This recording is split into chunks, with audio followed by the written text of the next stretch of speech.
శ్రీ గురుభ్యో నమః. సౌందర్యలహరిలోని 30 శ్లోకం గురించి చెప్పుకుందాం. స్వదేహోద్భూతాభిగృణిభిరణిమాద్యాభిరభితః నిషేవ్యే నిత్యే త్వామహమితి సదా భావయతి యః కిమాశ్చర్యం తస్య త్రినయన సమృద్ధిం దృణయతః మహాసంవర్తాగ్నిర్విరచయతి నీరాజన విధిం. ఇందులో శంకరులు ఏం చెప్తున్నారు? నిత్యానంద స్వరూపిణి నీ శరీరం నుండి వెలువడ్డ కాంతుల చేతను అణిమ, మహిమ, గరిమ, లఘిమ, ప్రాప్తి, ప్రాకామ్యం, ఈసత్వం, వసిత్వం అనే అష్టసిద్ధుల చేతను చుట్టుకొనబడి ఉన్న నిన్ను భక్తితో హృదయమందు నేను ఆరాధిస్తాను అని ఎవడు ఎప్పుడూ భావిస్తాడో వానికి పరమేశ్వరుని ఐశ్వర్యం కూడా ఒక గడ్డిపోచ అవుతుంది. ప్రళయకాలంలోని అగ్ని అతనికి హారతి పట్టినట్లు అవుతుంది. ఇదొక ఆశ్చర్యమా? నిత్య అంటే ఎల్లప్పుడూ ఉండేది అని, నియతం భవతి ఇతి నిత్య అని అంటే, అమ్మా ఓ భగవతి, హే నిత్యే, ఓ ఆద్యంతములు లేని తల్లి, నిషేవ్యే చక్కగా సేవింపదగిన మాత, స్వదేహ ఉద్భూతాదిభి అంటే తన యొక్క అనగా నీ దేహము నుండి అంటే దేహ శబ్దము చేత ఇక్కడ దేహము యొక్క అవయవ పాదమును లక్షింపచేయుచున్నది అని అంటే నీ పాదముల నుండి ఉద్భవించినట్టి ఘృణిభిహి మయూఖములతో అంటే మయూఖములు అంటే చరణోద్భవములు అని ఇంతకుముందు కూడా మనం చెప్పుకున్నాం. అణిమ ఆద్యాభిహి అంటే అణిమ, గరిమ మొదలగునట్టి అష్టసిద్ధులతో అభితః చుట్టూను ఆవరణములై నిలిచి ఉండు అంటే వానితో కూడా అంటే యుక్త అంటే కూడినది అని వాటితో కూడా తెచ్చుకొనవలెను అంటే నిత్యాభిహి నిత్యల చేత అని అర్థం అన్నమాట. అది ఇంకొక గ్రంథాల్లో పాఠ్యాంతరాల్లో కూడా ఇలా కూడా రాశారనమాట, నిత్యల చేత అని. త్వాం ఇట్లున్నటువంటి నిన్ను, అహం ఇతి నేను అను అహంభావన చేత, సదా సర్వకాలము, యహ ఏ సాధకుడు, భావయతి ధ్యానము చేస్తున్నాడో, త్రినయన సమృద్ధిం సదాశివుని యొక్క ఐశ్వర్యమును, ఆ సదాశివుని యొక్క ఐశ్వర్యమును, సమృద్ధిం అంటే ఐశ్వర్యమును, తృణయత అంటే తృణీకరించుచున్నటువంటి అంటే గడ్డిపోచవలే ఎంచుచున్న, తస్య ఆ సాధకునికి మహాసంవర్త ప్లస్ అగ్ని అంటే మహాప్రళయకాలమందలి అగ్ని, నీరాజన విధిం నీరాజన రూపమైన అనుష్ఠానమును అంటే కర్పూరహారతి ఎత్తుటను, కరోతి చేయుచున్నది అంటే ఆ సాధకునికి ప్రళయాగ్ని నీరాజన క్రియారూపం అయి ఉన్నది అని. కిమాశ్చర్యం, అందులో ఆశ్చర్యం ఏముంది అలా అనుటలో అంటే, ఓ ఆద్యంతాలు లేని భగవతి, ఓ మిక్కిలి సేవింపదగిన మాత, నీ దేహం నుండి అంటే నీ చరణ ద్వయము నుండి ఉద్భవమైన మయూఖములతో అణిమ, మహిమ, లఘిమ, గరిమ, ప్రాప్తి, ప్రాకామ్యము, ఈసత్వము, వసిత్వము అనే అష్టసిద్ధులతోనూ అంటే అష్టైశ్వర్యములతో నిత్యరూపలైనటువంటి అష్టశక్తులను చుట్టూను కూడుకొని నిత్యము చక్కగా సేవింపబడుచున్న నిన్ను ఏ సాధకుడు నీవే నేననే అహంభావనతో నిరంతరం ధ్యానిస్తున్నాడో, సూర్యుడు, చంద్రుడు, అగ్ని అను 3 కన్నులు గల లేకపోతే ఇడ, పింగళ, సుషుమ్న అనే వాటిని 3 కన్నులుగా కలిగిన త్రినయనుడు అంటే ముక్కంటి అని పేరు గల సదాశివుని యొక్క నిండు ఐశ్వర్యమును తృణీకరించు ఆ సాధకునికి మహాప్రళయ కాలమునందు జ్వలించిన అగ్ని కర్పూరహారతి గావించుచూ ఉన్నది. ఆ అగ్నియే నీరాజనం అనుష్ఠించుచున్నది అనుటలో ఏమాశ్చర్యం? ఆశ్చర్యమేమీ లేదని భావం. దీని భావం ఇదే, నీవే నేనని భావించడం చేత భగవతితో తాదాత్మ్య సిద్ధి కలుగుచూ ఉన్నది. ఆ ప్రళయాగ్ని యొక్క నీరాజన విధి ఆశ్చర్యకరం కాదు అని చెప్తున్నారు శంకర్లు మనకి ఈ శ్లోకంలో. అంటే స్వదేహోద్భూతాభి నీ దేహం నుండి అనేక ఘృణిభి కిరణములు, రణిమాద్యాభి అణిమ మొదలైనటువంటి కిరణములు, అభితః చుట్టూను, నిషేవ్యే చక్కగా సేవింపదగిన, నిత్యే అంటే శాశ్వతి అయిన, త్వాం నిన్ను, మహమితి నేను అను అహంభావము చేత, సదా అన్ని వేళలా, భావయతి ధ్యానము చేయుచున్నాడో, యహ ఏ సాధకుడు, కిమాశ్చర్యం ఆశ్చర్యమేముంది, తస్య ఆ సాధకునికి, త్రినయన సమృద్ధిం ఈశ్వరుని ఐశ్వర్యము కూడా, తృణయత తృణప్రాయముగా, మహాసంవర్తాగ్ని మహాప్రళయమునందు వచ్చు అగ్ని వెలుగును ఉపాసన చేసిన, నీరాజన విధిం అగ్నిహారతి ఇచ్చి నీరాజనం ఇస్తుంది అని చెప్పి అంటున్నారు. అంటే అమ్మా ఆద్యంతరహిత మంత్రపూత భక్తుడు నిన్ను సేవిస్తున్నాడు. నీ పాద పద్మాల నుండి ప్రసారమయ్యే మణిమయూఖాలు అణిమ మహిమ లగిమ గరిమ ప్రాప్తి ప్రాకామ్యం ఈశత్వం వసిత్వం అనే అష్టసిద్ధులను అనుగ్రహిస్తాయి. అయినా ఆ భక్తుడు నిశ్చలుడై శివోహం అని ధ్యానిస్తుంటాడు. ఆ భక్తుడికి సూర్య చంద్రాగ్ని తేజస్సు, ఇడా పింగళ సుషుమ్న యోగశక్తి కరతలామలకమే. అతనికి త్రినయనుడు అయిన సదాశివుని మహేశ్వర్యం కూడా తృణీకారమే. ఆ భక్తునికి మహాప్రళయ కాలానల జ్వాలాతోరణం కర్పూర నీరాజన విధి నిర్వహిస్తుంది. ఇందులో ఆశ్చర్యమేముంది తల్లి, నీ కృపామహిమ అమోఘం కదా అంటున్నారు. అంటే మనకి ఈ శ్లోకంలో ఏం చెప్తున్నారు, నిచ్చురాలవగు నీ చరణముల నుండి ఉద్భవించిన కాంతులతో అణిమాది శక్తులతో కూడా నిన్ను తానేని సర్వకాలములందు ధ్యానము చేయి భక్తుడు త్రినయనుడు అయిన ఈ ఈశ్వరుని ఐశ్వర్యాన్ని కూడా తృణీకరించగలడు. ఇక వానికి ప్రళయకాలాగ్ని నీరాజనం వలె అవుతుంది అంటంలో ఆశ్చర్యమేముంది. అంటే ఇవన్నిటినీ కూడా ఐశ్వర్యాన్ని తృణీకరించగలిగిన వాళ్ళకి ప్రళయాగ్ని నీరాజనం ఇస్తుందట. అలా ఇస్తుందని చెప్పడంలో ఆశ్చర్యమేముంది అంటున్నారు.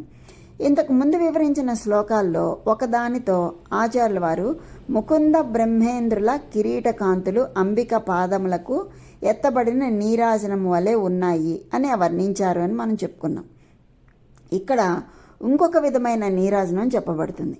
ఈ నీరాజనం అంబికే తానుగా సర్వకాల సర్వావస్థల యందు భావించే, అంటే తననే సర్వకాల సర్వావస్థల యందు ఏ సాధకుడైతే భావిస్తాడో ఆ భక్తుని విషయంలో ఇయ్యబడినటువంటి నీరాజనం. పరాశక్తి నుండి విడిగా తనను తాను గుర్తించుకోలేనంతగా ఐక్యమైపోయి ముక్త స్థితిలో ఉన్న భక్తునికి ప్రపంచమునంతటినీ లయమందించే మహాప్రళయం ప్రళయాగ్ని నీరాజనంగా చెప్పబడింది. మహాసంవర్తాగ్నిర్ విరచయతి నీరాజన విధిం అని చెప్తున్నారు. భవానీ త్వం అన్న శ్లోకంలో నేను నీవవడం అంటే భక్తుడు అంబికగా అవడం అన్న భావం కవితా ధోరణిలో చెప్పబడింది. అది ఒక కవితా చమత్కృతి. అక్కడ పదములు సాధకుని మన పరిస్థితిని గురించి వివరించట్లా. ఈ శ్లోకంలో సాధకుని స్థితి నిర్వచించబడింది. అతడు తాను చేసే కార్యం మాట్లాడే విషయం గురించి స్పష్టత కలిగి ఉన్నాడు. ఎవరు? సాధకుడు. అతడు దాసోహం అన్న భావంతో అంబికను ఆరాధించడం లేదు. సోహం అన్న భావంతో తనను తాను అంబికగా గుర్తించుకుంటూ పూజించుకుంటున్నాడు. తాను అంబికననే స్పృహ అతని మనస్సునందు నిరంతరంగా ఉంది. త్వం అహమితి సదా భావయతి యహ, అటువంటి వానికి మహాప్రళయాగ్ని కర్పూరహారతి అవుతుందట. అంతటినీ బూడిద చేసే ఆ ప్రళయ జ్వాల అతనికి దీపారాధన అవుతుంది అని చెప్తున్నారు ఆచార్యుల వారు. అంబికను త్వం అహం అని నిరంతరం భావించే వానికి ప్రళయాగ్ని కర్పూర నీరాజనం అవుతుంది. అంటే మహాప్రళయంలో కూడా భక్తులు అంతరించరనే కదా అర్థం. కానీ 26వ శ్లోకంలో మహాసంహారంలో ఉన్న బ్రహ్మ విష్ణులు కూడా అంతరించిపోతారు. అంబికతో క్రీడించే పరమేశ్వరుడు ఒక్కడే మిగిలి ఉంటాడు అని చెప్పబడింది కదా. అయితే ఇక్కడ త్వం అహం అన్న భావంతో ఆరాధించే భక్తులు కూడా నాశనం కారు అని చెప్పబడుతోందేమో అనే మనకి ప్రశ్న ఉదయిస్తుంది. ఇప్పుడు మనకి సౌందర్యలహరిలో 3 నీరాజనాలు చెప్పబడ్డాయి. మొదటిది ముకుంద బ్రహ్మేంద్ర కిరీట కాంతులచే అమ్మకు ఎత్తబడిన నీరాజనం. రెండవది అద్వైత దృష్టిలో అంబికతో ఐక్యతను సాధించిన భక్తునకు ప్రళయ జ్వాల కర్పూర హారతి అవటం. అంటే ఈ హారతి మహాప్రళయంలో కూడా నాశనం కాని పరబ్రహ్మశక్తి అయిన అంబికకు ఇయ్యబడినది అన్నమాట. మరి మూడవ నీరాజనం మనకి 100వ శ్లోకంలో చెప్పబడింది. ఈ 3 నీరాజనాలు అంబిక యొక్క సృష్టి, స్థితి, సంహార శక్తులకు ఇయ్యబడ్డాయి. అయితే అవి అదే క్రమంలో చెప్పబడలా. సృష్టి, స్థితి, లయ ఈ క్రమంలో చెప్పబడలా. మొదట స్థితి నిర్వహించే అంబికకు ఇవ్వబడిన నీరాజనం చెప్పబడింది. స్థితి అనే కార్యం పరమమైన కరుణ చేత అంబిక చేస్తే సంరక్షణోద్యోగం. అంబిక యొక్క ఈ విధి ఎంతో ముఖ్యమైనది.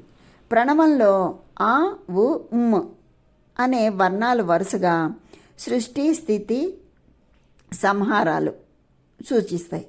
దేవి ప్రణవం అనే పిలువబడే ఉమా శబ్దంలో ఈ వర్ణములు ఉ, ఉమ్, ఆ అన్న క్రమంలో చెప్పబడ్డాయి. అంటే స్థితి, సంహార, సృష్టి. ఊ అంటే ఆ, ఉ, ఉమ్ కదా. ఆ అంటే సృష్టి, ఊ అంటే స్థితి, అంటే సంహారం. కానీ ఇక్కడ ఎలా చెప్పబడింది? ఊ, ఉమ్, ఆ చెప్పబడింది. ఊ అంటే మధ్యలోది స్థితి, అలాగే ఉమ్ అంటే చివరిది సంహారం, ఆ అంటే మొదటిది సృష్టి. ఈ క్రమంలో చెప్పారు. ఉమా శబ్దంలో ఈ వర్ణాలు ఉ, ఉమ్, ఆ అన్న క్రమంలో ఉన్నాయి కాబట్టి ఆ విధంగా చెప్పారు. అంటే స్థితి, సంహార, సృష్టి క్రమంలో ఉన్నాయి. సౌందర్యలహరిలో చెప్పబడిన నీరాజనం ఈ వరుసలో మొదటగా అంబిక యొక్క స్థితి శక్తికి, తర్వాత సంహార శక్తికి, ఆ తర్వాత సృష్టి శక్తికి ఇవ్వబడింది. ముకుంద బ్రహ్మేంద్రాదులు కిరీటకాంతులతో ఇయ్యబడిన నీరాజనము స్థితికి కార్యమునకై ఇయ్యబడింది, స్థితి కార్యానికి ఇవ్వబడింది. ఇది ముకుంద బ్రహ్మేంద్ర కిరీటకాంతులతో ఇవ్వబడిన నీరాజనం స్థితి కార్యానికి. దీనికి నిదర్శనాలు 2. ముకుంద బ్రహ్మేంద్ర సంస్థితి, వారు మనలను పాలించటం అనేది మలిస్థితి. ఇది కాక ఇంకొక ఆంతరంగికమైనటువంటి సాక్ష్యం అవుతుంది అని చెప్తున్నారు. ఏంటంటే సాధారణంగా బ్రహ్మ, విష్ణు, మహేశ్వరులు అని చెప్తాం కదా. ఇక్కడ ముకుంద బ్రహ్మేంద్రులు అని చెప్పబడ్డారు. స్థితికారకుడైన విష్ణువు ముందు చెప్పబడ్డాడు. తర్వాత బ్రహ్మ, మహేశ్వరుని గురించి చెప్పలేదు. బదులుగా ఇంద్రుడున్నాడు. అందరినీ సంరక్షించేవాడు విష్ణుమూర్తి. దేవతలకు అధిపతి, దిక్పాలకుడు ఇంద్రుడు. అంటే ఒక దిక్కును రక్షించేవాడు. ఏ దేవతలకు ఏ కష్టం వచ్చినా బ్రహ్మగారితో పోయి చెప్పుకుంటారు. అంటే ఈయన కూడా ఒక రకంగా సంరక్షకుడు. అందువల్ల నీరాజనం అంతా స్థితి కార్యాన్నే సూచిస్తోంది. అంటే అద్వైతులైన భక్తులకు నాశనం లేదు అని చెప్పడం. త్వం అహం, నీవే నేను అన్న అద్వైత భావనతో అంబికను ఆరాధించే భక్తులకు ప్రళయాగ్ని నీరాజనం వంటిది అని కదా చెప్పబడింది. అంటే అటువంటి భక్తులకు మహాప్రళయంలో కూడా నాశనం లేదన్నమాట. అయితే ఆచార్యుల వారు విరించి పంచత్వం అన్న శ్లోకంలో మహాప్రళయంలో విష్ణువు, బ్రహ్మ ఆదిగా సమస్తం నాశనం అవుతారని చెప్పారు కదా. మరి ఈ త్వం అహం భక్తులకు నాశనం ఎందుకు లేదన్న ప్రశ్న వస్తుంది. ఈ భక్తులు అంబికతో ఏకత్వమును సాధించలేక ఉంటే వారు కూడా నాశనం అయిపోయి ఉండేవారు. అయితే ఈ ఐక్యత సగుణమైనది, నిర్గుణమైనది కాదు. నిర్గుణ సంస్థితికి నీరాజనమెత్తే ప్రసక్తి ఉండదు కదా. స్వదేహో భూతాభిగృణిభిరణిమాద్యాభిరభితో అన్నారు. ఇక్కడ అంబిక అష్టైశ్వర్యములు దేహం నుండి కిరణములుగా వెలువడుతున్న సగుణమూర్తిగా అభివర్ణించబడింది. మనం ఈ త్వం అహం అన్న భావనలో ఉన్న భక్తులు కూడా భవానీ త్వం అంటూ ప్రార్థించిన దాసుల వలనే అంబికలో ఐక్యమయ్యారు అని చెప్పుకోవాలి. సగుణమో నిర్గుణమో ఏదో విధంగా వారు అంబికతో ఐక్యతను సాధించారు.